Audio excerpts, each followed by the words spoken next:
Gitu. Kalau melihat yang berlangsung dengan cara mendapatkan kekuasaan, kepemimpinan dan lain sebagainya itu kan cara-cara yang sifatnya itu mengajak orang untuk bertanding atau beradu kontestasi, beradu kekuatan modal, pengaruh dan lain sebagainya. Padahal ada kemungkinan seperti yang tadi secara sekilas tadi kan seharusnya kan bisa dengan musyawarah. Tapi narasi musyawarah itu kan tidak ada. Orang yang bermusyawarah adalah orang yang punya ruang di dalam hatinya bagi orang lain. Musyawarah itu hanya bisa atau mungkin dilakukan oleh orang yang menjadi ruang bagi orang lain. Sementara kita kan tidak punya ruang untuk orang lain. Kita yang merebut ruang orang di hati orang untuk kita malah. Jadi semua kelompok ingin berkuasa, semua kelompok ingin menguasai aset, menguasai kekayaan, menguasai otoritas, menguasai semua. Tidak mungkin bermusyawarah. Bermusyawarah itu kan kita nol dulu, bareng-bareng. Tidak ada yang mau. Tidak ada yang mau. Tidak seksi ya. Jadi sebenarnya Pancasila itu juga dimanipulasi aja. Ya omong kosong, musyawarah dan mufakat. Apanya? Wong syarat rukun untuk bermusyawarah itu tidak diterapkan untuk pelaksanaan politiknya. Loh, kan Pancasila hanya digunakan sebagai jargon untuk papan nama, bukan sebagai makna. Kalau sebagai makna, Kiai Tohari bilang ya nggak ada orang nggak setuju Pancasila kalau memang berpikirnya makna. Kesepian semua setuju, semua manusia di dunia, sak malaikat-malaikatnya, setan aja nggak setuju ya. Ya aku ya setuju, cuman ya tugasku kan beda. Jadi kalau kita melihat pelaksanaan sehari-hari di masyarakat, musyawarah kalaulah itu benar ada itu hanya di tingkat neng RT, bahas opo itu musyawarah. Iya, itu bisa. Tapi untuk tingkat untuk kabupaten ke bawah yang selama ini merupakan syarat Kiai Kanjeng untuk mau diundang, itu sebenarnya cermin bahwa di situ masih mungkin ada musyawarah, masih mungkin ada gotong royong karena tingkat ketidakadilan sosialnya tidak separah kalau kita melihat secara nasional. Proses pendidikan politik dari manapun itu tidak pernah mengarah ke itu ya, ke apa? Tidak ada pendidikan politik. Malah nggak ada. Di mana ada pendidikan politik? Siapa yang melakukan pendidikan politik? Yang wajib mestinya parpol ya. Ya parpol seharusnya rajin kemana-mana. Tapi kan mereka bukan mau demokrasi rakyat, mereka mau berkuasa. Semakin bodoh rakyat, semakin mudah dikuasai. Bisa diterima nggak anggapan bahwa karena teritori Indonesia itu sedemikian luasnya, maka mungkin sulit untuk bermusyawarah untuk seluruh Ya, kalau gitu di federasi. Atau kalau gitu pecah-pecah aja. Kan kita ngomongnya kesejahteraan bangsa. Karena kegedean.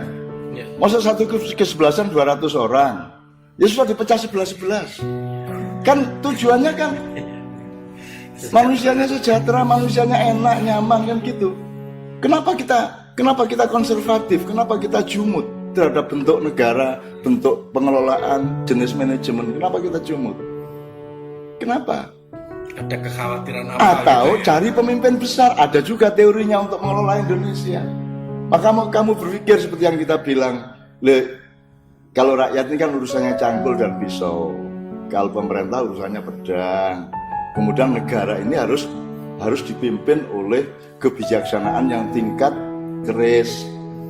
Nah ini kan pemahamannya sudah sangat lama kita paham. Karena sekarang ini nyun sewu, yang pegang pedang itu pedangnya dipakai untuk mencari nafkah. Yang cari nafkah kan sudah yang pegang cangkul. Terus kaum intelektual juga salah. Masa presiden profesi, masa menteri profesi, masa ustadz profesi.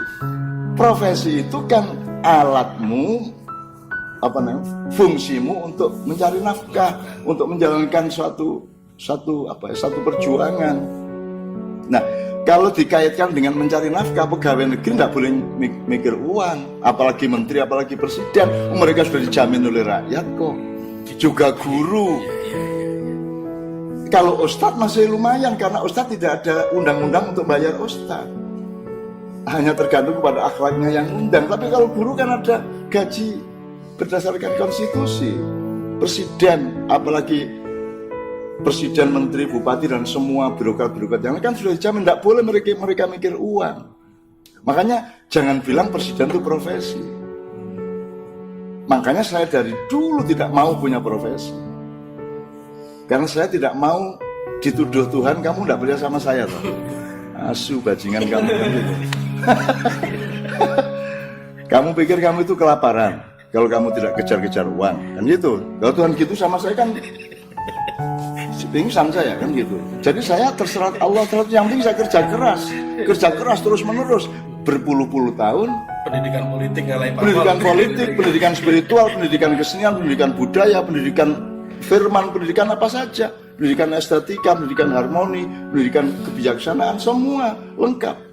Karena kita tidak pernah berpikir departemental, kita tidak pernah berpikir fakultatif. Manusia itu universal. Bahkan universe itu part of manusia. Manusia itu kosmos besar. Kalau alam semesta kosmos kecil. Gitu kalau kita cara berpikirnya. Cuman kan kita karena materialisme, manusia kosmos kecil, mikrokosmos, alam semesta kosmos besar. Karena kita berpikirnya geografis, materialistis. Kalau kita berpikirnya kualitatif, kita berpikirnya ada gelembung gede yang namanya satu gelembung namanya alam semesta dan itu dipegang di genggamannya Tuhan. Ya sudah, kita universal semua.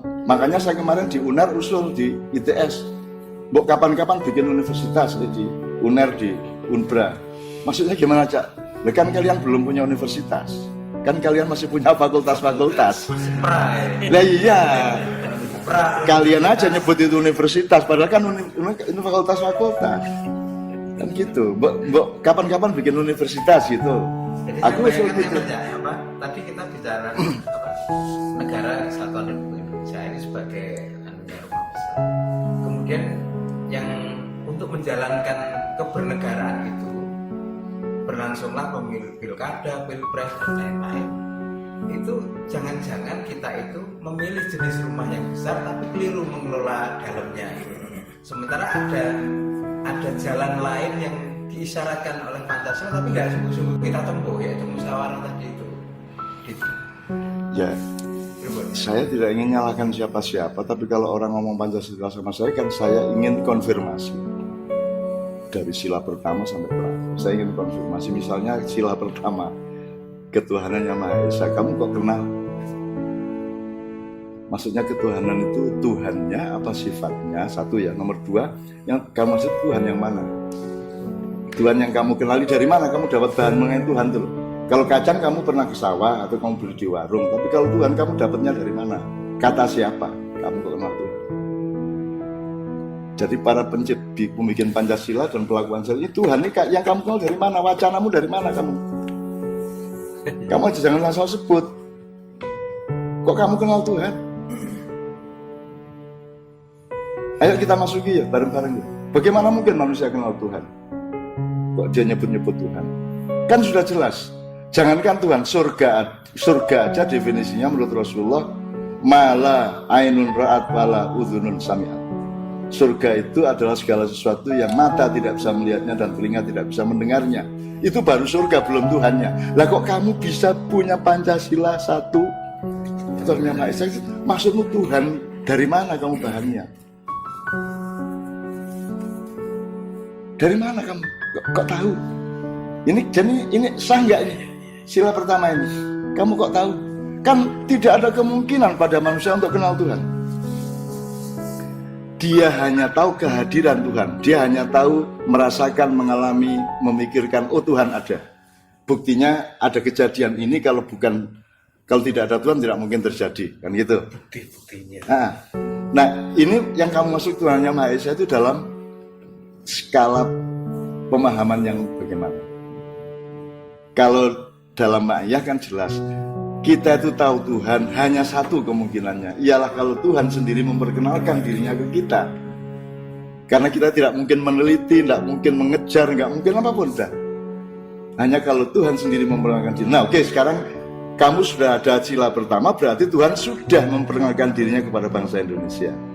Nah, Siapa dulu yang disapa sama Tuhan sehingga kamu sekarang ambil ketuhanan Yang Maha Esa? Siapa dulu? Kamu ambil dari Gajah Mada, kamu ambil dari siapa? Enggak jelas semua kok. Kalau mau pakai institusi, kamu ambil dari Kristen, dari Islam, dari Buddha, dari Hindu, dari kebatinan, itu dari khayalanmu. Yang mana? Kalau Anda dewasa, ketuhanan Yang Maha Esa itu kan pasti, ya sudah pasti itu merupakan sumbangan-sumbangan yang jenisnya sama dari berbagai macam bentuk ijtihad maupun wahyu. Wahyu mengatakan Qulallahu Ahad, oke, berarti Tuhan Yang Maha Esa. Tinggal masalah verifikasi ayatnya bagaimana, kan gitu. Tapi kan informasinya sudah jelas. Nah sekarang dari Kristen monggo sumbangkan, dari Katolik monggo sumbangkan, dari Buddha, Hindu, Konghucu monggo sumbangkan, gitu loh. Sumbangkan untuk supaya memantapkan Tuhan Yang Maha Esa. Kalau ini tidak jelas, akhirnya menjadi klaim. Masa ada orang Islam anti Pancasila terus piye?